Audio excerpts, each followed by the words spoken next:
Hello, everyone. Welcome back. It is now the start of December, and I want to continue talking about your numbers for 2019. Let's talk about what you're going to do to make sure 2019 is your best year yet in business. Well, in order to look at 2019, believe it or not, we've got to back up, go through 2018. So let's look at your numbers. First things first, how much time do you spend weekly on finding new business? What have you done over this last year? Be honest with yourself and write this down. If you don't have a sheet of paper out, grab one, or you can open up your notes file if you're on the computer, on your phone.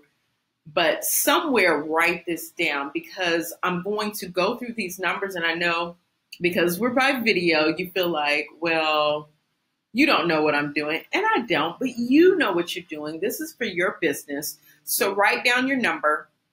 If you need to pause this video to figure it out and to sketch it, do it, right? The other thing that we're going to do, we're going to look at what you're doing and then compare it to what you really should be doing if you want to reach your goals for 2019, okay? So again, start with how much time do you spend weekly on finding new business. In other words, lead generation. How many activities do you weekly do to generate leads? So how many activities are you, for example, do you cold call expireds? Do you cold call withdrawns? Do you cold call FISBOs?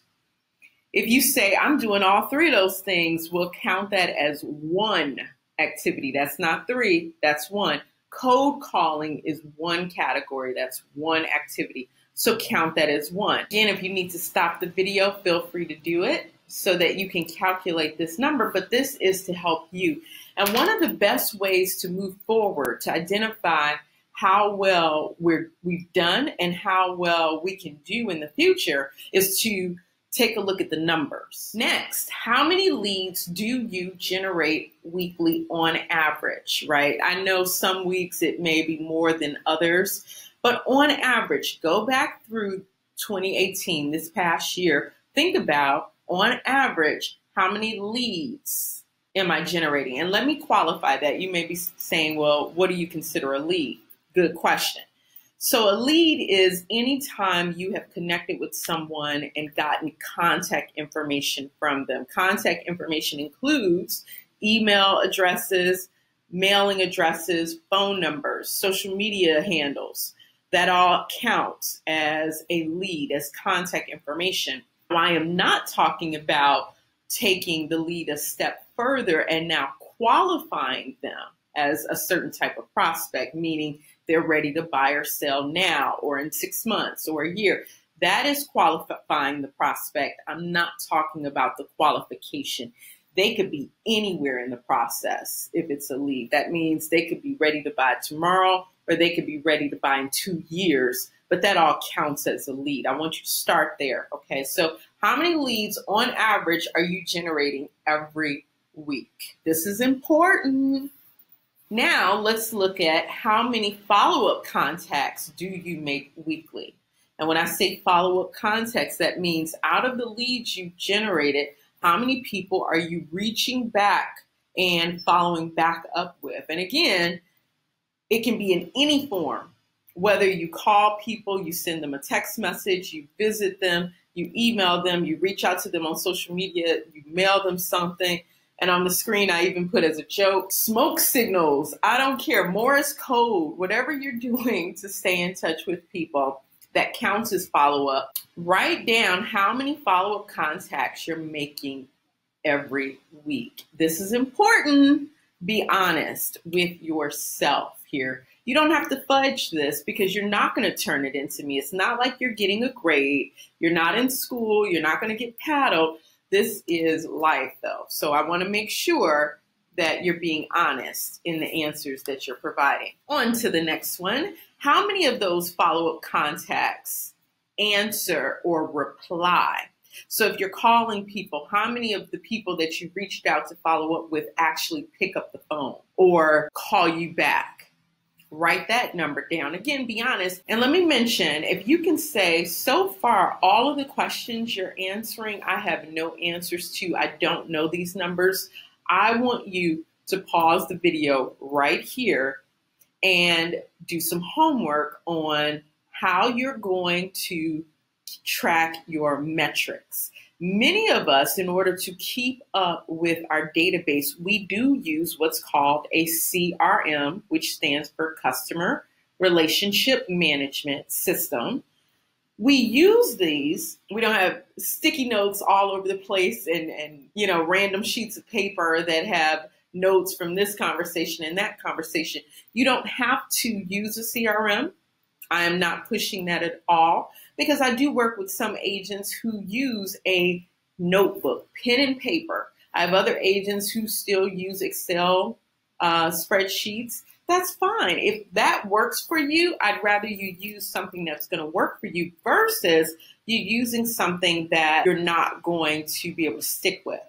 But if you feel like, you know what, I don't mind technology. I don't mind having an app or some type of software that can help me keep up with my database, then I want you to right now look up a couple of CRMs. The first one that I always like to recommend is Follow Up Boss. This is one of my favorites. If you are on a team, this can be very effective for you.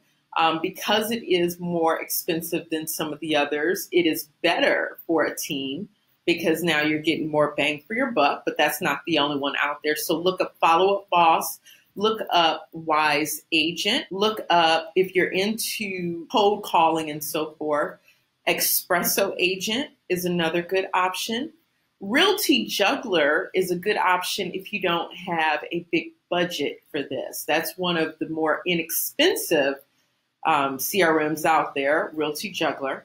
Also try Lion Desk, like Lion Desk. Okay, so check out those CRMs, pause this video and find out, hey, maybe I need a different system. If all of these numbers are hard for me to respond to and come up with, that tells me that you do need a different system. Doesn't mean you need an electronic system, but it does mean you need a different system that you can use daily to keep up with these numbers.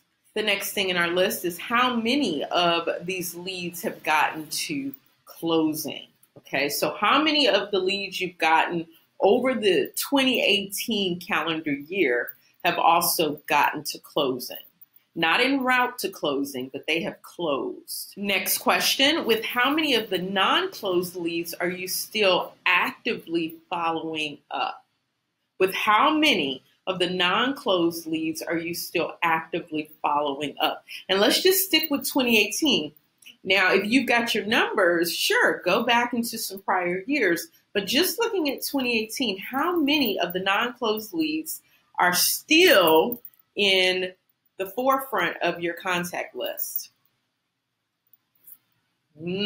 Next, how much time do you spend on follow-up weekly? How much time do you spend on average on follow-up weekly? Do you do about a half an hour a week? Do you spend a couple of hours? What do you do to stay in touch with people? Well, that's all for 2018 numbers, guys. Grab all those numbers. Start the next video, because I'm going to give you some guidelines on how to make sure you are on target in 2019 using these same questions, okay?